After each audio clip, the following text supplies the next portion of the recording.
So hello everyone, আপোনালোক সকলোকে helping agro আসামৰ অন্যটি নতুন ভিডিঅ'লৈ পুনৰ স্বাগতম জনালো। আপোনালোকৰ কাৰণে এটা আপডেট লৈ আহিছো। আসাম এগ্ৰিকালচাৰ ইউনিভাৰ্চিটিৰ 2025 ৰ সিটি এক্সামৰ কাউন্সেলিং শিডিউল ৰিলিজ কৰিছে। সো আপোনালোকৰ কাউন্সেলিংটো কেতিয়াৰ পৰা কেতিয়ালৈকে আছে আৰু কিমান ৰেংকৰ পৰা কিমান ৰেংকলৈকে মাতিছে আপোনালোকক ডিটেইলছত আজি জনাই দিম। সো ভিডিঅ'টো স্কিপ নকৰাকৈ সম্পূৰ্ণ চাবলৈ চেষ্টা কৰিব আৰু যদি চেনেলটো এতিয়ালৈ সাবস্ক্ৰাইব কৰা নাই চেনেলটো সাবস্ক্ৰাইব কৰি কিনে বেল আইকনটো দবাই ৰাখিব কাৰণ আসাম এগ্ৰিকালচাৰ ইউনিভাৰ্চিটিৰ ইচ এণ্ড এভৰি আপডেটছ আমাৰ চেনেলৰ পৰা আপোনালোকে পাই থাকিব। সো বলক আজিৰ ভিডিঅ'টো আমি আৰম্ভ কৰোঁ আৰু আপোনালোকক জনাও যে কিমান ৰেংকৰ পৰা কিমান ৰেংকলৈকে আপোনালোকক কাউন্সেলিংত মাতিছে। সো আপোনালোকে সেই ৰেংক অনুযায়ী আপোনালোকে কাউন্সেলিং এটেন্ড কৰিব। মানে যিমান ৰেংকৰ পৰা যিমান ৰেংকলৈকে যোন দিনাখন মাতিছে আপোনালোকে সেই দিনাখনে আপোনালোকে যাই পেলাই কাউন্সেলিং এটেন্ড কৰিব লাগিব।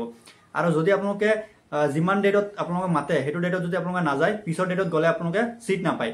সো বলক এতিয়া আমি জনাও আপোনালোকক যে কিমান ডেটৰ পৰা কিমান ডেটলৈ কাউন্সেলিং আছে আৰু প্ৰথম দিনাখন কোন কেইটা কেটেগৰী ষ্টুডেণ্টক মাতিছে। সো মোৰ স্ক্ৰীনত আপোনালোকে দেখা পাইছে কাউন্সেলিং শিডিউল। সো তাতে কি দিয়া আছে, প্ৰথমতে দিয়া আছে আপোনালোকৰ 23/7/2025 মানে 23rd জুলাইৰ পৰা কাউন্সেলিংটো ষ্টাৰ্ট হ'ব। প্ৰথম শিফটটো ষ্টাৰ্ট হ'ব আপোনালোকৰ 9:30 AM to 1 PM। সো আপোনালোকৰ প্ৰথম শিডিউলটো মানে প্ৰথম দিনাখন যোনটো আপোনালোকৰ কাউন্সেলিং ষ্টাৰ্ট হ'ব 9:30 পৰা 9:30 AM to up to 1 PM লৈকে আপোনালোকৰ কাউন্সেলিংটো থাকিব।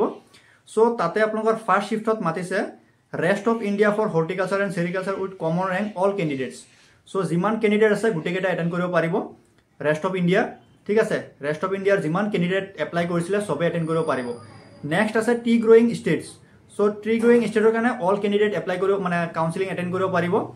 দেন নেক্সট আছে agril extension assistant all candidate দিয়া আছে। Then fishery or sericulture demonstrator all candidates. So আপোনালোকে শুনি গৈ থাকিব কোনকেইটা ষ্টুডেণ্টৰ অল কেণ্ডিডেট এটেন্ড কৰিব পাৰিব আৰু কিছুমানৰ এক্সেক্ট কমন ৰেংকলৈকে মানে অনলি এটেন্ড কৰিব পাৰিব। দেন নেক্সট আছে ভিকটিমছ অৰ মাৰ্টিয়াৰ্ছ অফ আসাম এজিটেশ্যনছ অল কেণ্ডিডেটছ। ঠিক আছে, সো এইকেইটা অল কেণ্ডিডেটছক মাতিছে কাউন্সেলিং এটেন্ড কৰাৰ কাৰণে।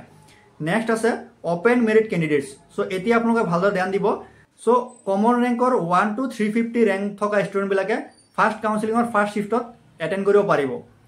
নেক্সট আছে 23/7/2025। So 23rd July second shift start হ'ব আপোনালোকৰ 2টাৰ পৰা 2 PM ৰ পৰা থাকিব 5 PM লৈকে। ঠিক আছে, 2 PM to 5 PM লৈকে আপোনালোকৰ মাতিছে অপেন মেৰিট লিষ্ট 351 to 750। ঠিক আছে, সো ছেকেণ্ড শিফটত ফাৰ্ষ্ট দিনাখন ছেকেণ্ড শিফটত আপোনালোকৰ মাতিছে 351 to 750। সো আপোনালোকে যাৰ যাৰ ৰেংক 351 to 750 লৈকে আছে সেইকেইটা ষ্টুডেণ্টে আপোনালোকে 23rd জুলাই ছেকেণ্ড শিফটত আপোনালোকে কাউন্সেলিং এটেন্ড কৰিব। আপোনালোকক বেলেগকে নামাতে যে কাউন্সেলিং এটেন্ড কৰক বুলি, আপোনালোকক কল নকৰে ইউনিভাৰ্চিটি, আপোনালোকে নিজে গৈ পেলাই এটেন্ড কৰিব পাৰিব মানে এটেন্ড কৰিব লাগিব। আপোনালোকে ফিজিকেলি কাউন্সেলিং এটেন্ড কৰিব লাগিব। আৰু বহুত ষ্টুডেণ্টে মোক সোধে যে কাউন্সেলিং এটেন্ড কৰাৰ টাইমত গাৰ্জেন লগত যোৱাটো মেণ্ডেটৰী হয় নে নহয়। আপোনালোকৰ পেৰেণ্টছ লগত যাব নালাগে, আপোনালোকে নিজে গৈ পেলাই কাউন্সেলিঙত এটেন্ড কৰিব পাৰিব আৰু চিটটো ল'ব পাৰিব। দেন আছে 24/7/2025 24ত আপোনালোকক মাতিছে প্ৰথম শিফটত open merit candidate with common rank 751 to 1300 rank. ঠিক আছে, সো 24 জুলাইত আপোনালোকক মাতিছে 751 to 1300 ৰেংক কমন ৰেংক। ঠিক আছে, কমন ৰেংকৰ ষ্টুডেণ্ট মাতিছে, তাৰ ভিতৰত যিমান কেটেগৰী ৰেংক আছে সবে এটেন্ড কৰিব পাৰিব। নেক্সট আছে 24 জুলাই ছেকেণ্ড শিফট। সো প্ৰথমতে আছে EWS কেণ্ডিডেট 1301 to 1539। সো যিমান EWS কেণ্ডিডেট আছে তেওঁলোকৰ এক্সেক্ট এটা কমন ৰেংক দিছে যে এই কমন ৰেংকৰ পৰা এই কমন ৰেংকলৈকে কাউন্সেলিং এটেন্ড কৰিব পাৰিব। সো আপোনালোকৰ কমন ৰেংকটো ভালদৰে চাওক 1301 to 1539 লৈকে আপোনালোকে এটেন্ড কৰিব পাৰিব EWSৰ। দেন OBC কেণ্ডিডেটছৰ কাৰণে দিছে আপোনালোকে চাওক 1301 to 1679। দেন টাই আহোমৰ কাৰণে দিছে 1680 to 720 টাই আহোম। দেন কোচ ৰাজবংশীৰ দিছে আপোনালোকৰ 1680 to 713। দেন মৰাণ দিছে আপোনালোকৰ 1680 to 4903।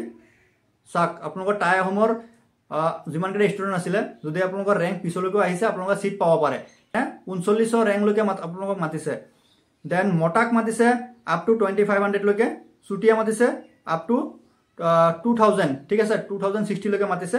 TGL মাতিছে আপ টু 3541 লৈকে TGL কেণ্ডিডেটছ। দেন নেক্সট আপোনালোকক মাতিছে SC candidates. So SC candidates কিমানলৈকে মাতিছে আপোনালোকে চাওক আপ টু 1350 ক'ৰ পৰা 1301 to 1350 লৈকে মাতিছে SC কেণ্ডিডেটছ। দেন ST প্লেনক মাতিছে 1324 লৈকে। দেন ST হিলৰ মাতিছে 2264 লৈকে কমন ৰেংক।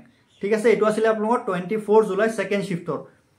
দেন নেক্সট আছে 25 জুলাই প্ৰথম শিফট আছে 9:30 AM টু 1 PM লৈকে মাতিছিলে ডিফেন্স কেণ্ডিডেটছ বিলাকক মাতিছে কমন ৰেংক 1301 টু 2165 লৈকে মাতিছে দেন ডিফাৰেন্টলি এবল ঠিক আছে পিডব্লিউডি যোনকেইটা কেণ্ডিডেট আছে পিডব্লিউডি সো তেওঁলোকক মাতিছে অল কেণ্ডিডেটছ যিমান পিডব্লিউডি কেণ্ডিডেট আছে ফিজিক্যালি হ্যান্ডিক্যাপ সবে এটেন্ড কৰিব পাৰিব then freedom fighter with common rank আছে 1301 টু 2185 ফ্রিডম ফাইটারর সো আপোনালোকে ধ্যান দিব নেক্সট আছে games and sports all candidates যিমান ক্যান্ডিডেট স্পোর্টস কৰাত এডমিশন লব বুলি ভাবিছে তোমালোকে 25 জুলাই প্ৰথম শিফটত তোমালোকে সবে এটেন্ড কৰিব পাৰিবা then small tree growers with common rank 1301 to 1541 লৈকে আছে ঠিক আছে সো এইকেটা ৰ্যাঙ্কৰ ভিতৰত যোনকেটা আছে তোমালোকে কাউন্সেলিংটো এটেন্ড কৰিবা দেন AU এমপ্লয় দিছে আপ টু 2695 লৈকে then NRI or NRI sponsor this all candidates then Kashmiri migrants Kashmiri non-migrants this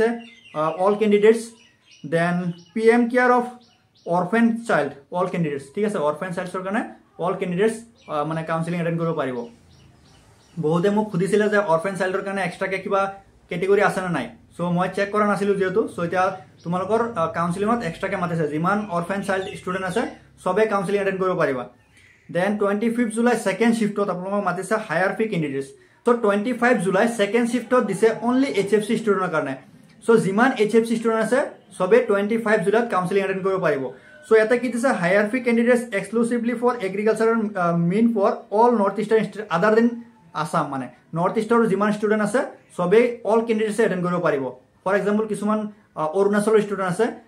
Then next আছে higher fee candidates from Assam all degree program with common rank up to 2001 লৈকে মাতিছে so অসমৰ যিমান কেটা student আছে HFC ৰ candidates তোমালোকক মাতিছে আপ টু 201 লৈকে সো তোমালোকে 25 জুলাই আসাম এগ্ৰিকালচাৰ ইউনিভাৰ্সিটি যোনটো অডিটৰিয়াম আছে MC Das memorial auditorium so তাতে তোমালোকে ফিজিক্যালি প্ৰেজেন্ট থাকিব লাগিব উইথ ভ্যালিড ডকুমেন্টস মই অলপ আগতে এটা ভিডিও আপলোড কৰিছো হে ভিডিওত মই ভালদৰে তোমালোকক কৈ দিছো যে কি ডকুমেন্টস তোমালোকে লগত লৈ যাব লাগিব সো উইথ ডকুমেন্টস লগতে তোমালোকৰ এডমিশন ফি তোমালোকে কাউন্সেলিং ফিজিক্যালি এটেন্ড থাকিব লাগিব MC দাস মেমৰিয়েল অডিটৰিয়ামত সো আজিৰ ভিডিওত ইমানখিনি আছিল যদি ভিডিওটো আপোনালোকৰ কাৰণে হেল্পফুল হয় দেন ভিডিওটো লাইক কমেন্ট কৰি যিমান পাৰে ভিডিওটো শেয়াৰ কাৰণ এনেকুৱা ধৰণৰ আপডেটস আপোনালোকৰ কাৰণে আগন্তুক লৈ আহিম